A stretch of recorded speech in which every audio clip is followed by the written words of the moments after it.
Welcome, Therapy Flow, Good back morning. on a Thursday, no less. Um, if you're surprised to be getting a notification or seeing this video pop up on your feed right now, that's because we changed a couple things around. We're still going live on Mondays, but now we are going live Thursday mornings as kind of our main steadfast. We'll still be bringing in some phenomenal interviews, some industry experts. Look out for one next week that you'll be seeing some announcements for that we're really excited about. But with that, sometimes it will be short, sweet, and very incredibly tactical. Good. Tactical. There we go. Gee, tactical. And other times we'll do like longer form, 30, 45-minute, really truly deep dive on some process here, share a screen. Today, for just the sake of the short and sweet implement today, I wanted to talk about networking. One of the biggest things that happen in business is the ability for people to refer you people. You get the buy-in of the trust, other providers, doctors, peoples, churches, offices, the gamut of people that could refer to your therapy practice. And this is what separates a lot of practice owners from the ones that are surviving versus the ones that are thriving. Because when you have a really strong referral network, you don't have to spend as much money on like paid marketing. You don't have to have a team member spend as many hours on digital marketing. And so it is a time-based strategy, but it can also compound over months, years, and decades when done correctly. And it can be something that really lays the foundation, whether you're a solo or you're trying to be a multi-seven-figure group practice.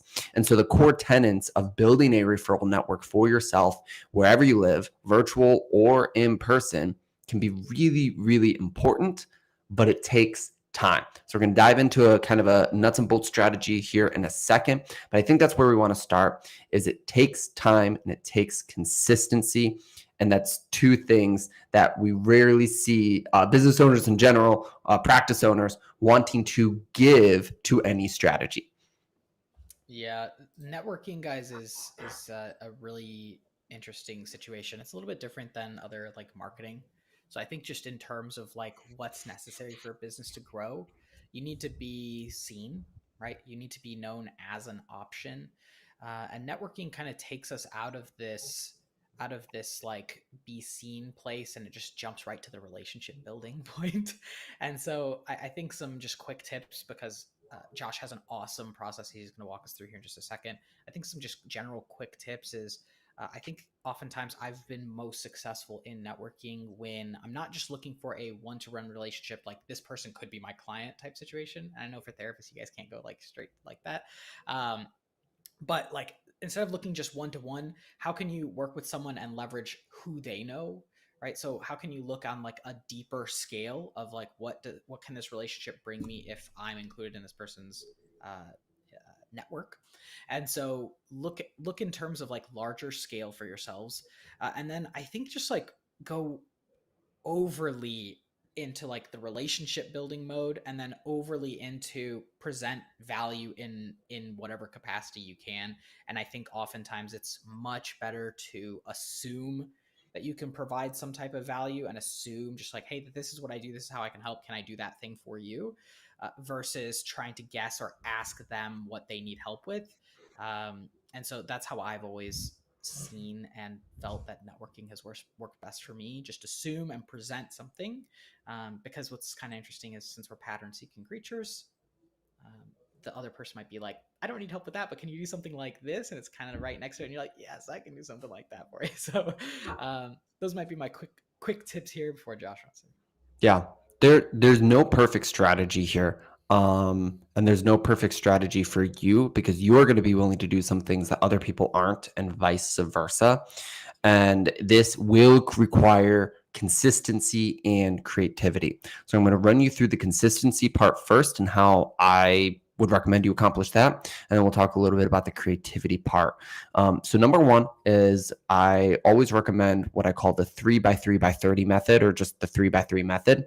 And so 3 times a week, you're going to do 3 core activities for about 30 minutes. And this is what I follow right now to this day that produces a glowing referral effect in our business to this day, and has for other businesses and in our therapy practices. So I'm practicing, what I'm preaching right now actively for my own business, and it's going really, really well. It's going well for two reasons. Number one, it's a low threshold activity, but it keeps me consistent every single week of the year.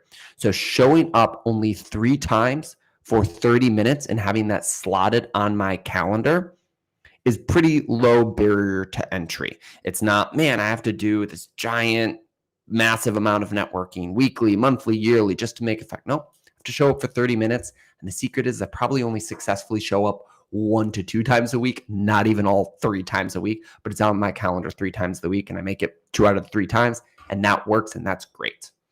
And then in terms of the activity, just to run it through, you're going to find, you're going to send, you're going to follow up, and you're going to spend about 10 minutes on each one of these activities. You're going to find who has my people, who do I need to network with, Googling, LinkedIn, community directories, however you want to find these people. And we'll come back to the creative elements again in just a second with each one of these steps.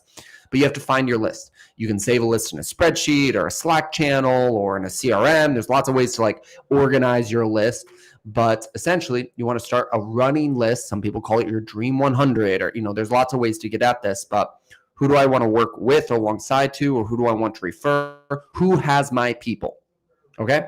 And then you're going to send the 1 to 3 people you found, or the 1 to 3 people you pull off your list that you've previously created, right?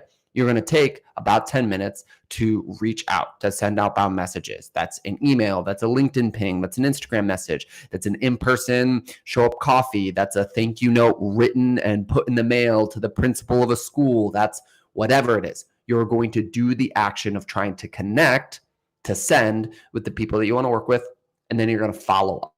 Because a huge part of this is we have to nurture and stay consistent with the relationships that we are building. So you have to value what we've already done as much as what we're trying to do. And so you have to consistently follow up, weekly, monthly, yearly with your growing list of people to stay top of mind and to get the glow of referral and to continue to nurture that relationship. And that's it. 3 times a week, find, send, follow up, about 30 minutes.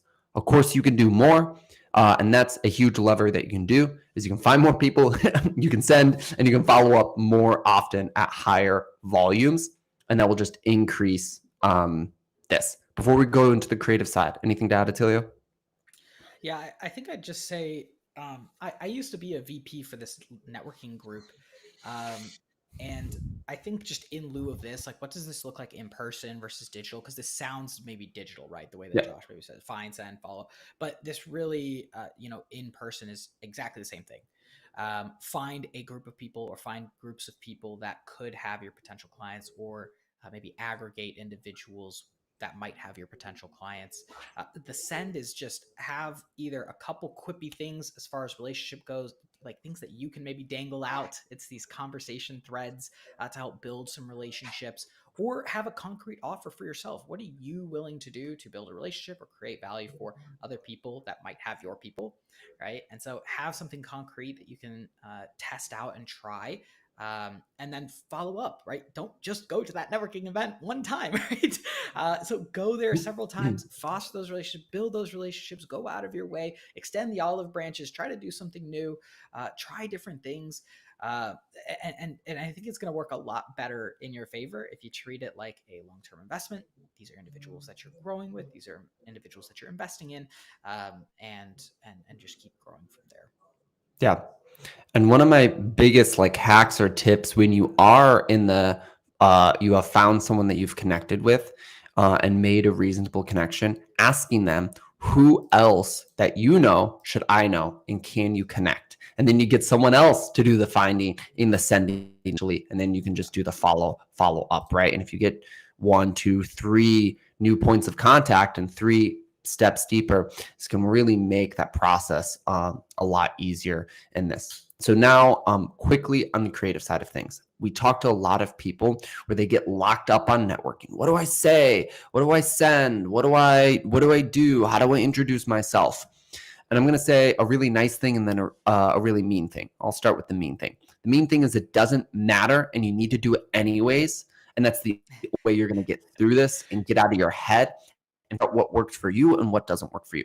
There's no perfect script. There's no perfect strategy. There's no perfect process. There's no perfect offer that's going to make this magically easier. You just need to go out and build relationships. And even though that sounds kind of weird and vague and daunting, you find a person, you send them an email, you show up to a networking, you shake someone's hand, and you see what happens from there. And then you improve the process, and then you can interject creativity after that. Now, some of the nice points of creativity here. All we are looking for is in the category of who has my people, other therapists that aren't in my niche, other doctors, other referrals. Those are the really common ones that get bounced around. But I'll push you to also say what other populations, what other businesses, and what other processes consistently interact with my demographic of people. So an outside of the box is like, is there a coffee shop that has a play set on it? Or does a weekly moms group themselves or something like that, and you offer perinatal services, or you work with a lot of children. Maybe you need to form a relationship with that coffee shop or that coffee shop owner, and then the offer to them is doing something there, providing resources to them, hosting something else, because the people going to that coffee shop are in your exact ideal demographic and could be exposed point to you. So there's a lot of suggestions that do fall outside of other medical providers trying to provide services. Go after those too, but some of your best referral sources might be other places that have your demographic of people: churches, schools, principals, the coffee shops, sports teams. Like, you can get really weird and wonky with this depending on the types of services that you're providing. When you're thinking about adults in certain demographics, we know counselors who provide therapy through VR services. Are you like doing video game lounges and ever building relationships there? Is there something else? If you do walk and talk therapy, are there like gyms or processes or other things that your ideal professional attends or goes to? Like, think outside the box. The other category is people who already have audiences, podcasts, like church with the church goer. Like, that's a form of an audience, right? Who has my audience and can I get in front of them? And is there some sort of value or proposition that I can make to give in exchange for interacting with the audience? I think that's, really where I'm going to leave it. Take people to coffee. Don't just drop business cards randomly off at other people's offices expecting to get a phone call. We do have to be more creative, more innovative, more relationship driven than that if we want to leave a lasting mark. But most importantly, we have to be consistent. We'll see you guys next time.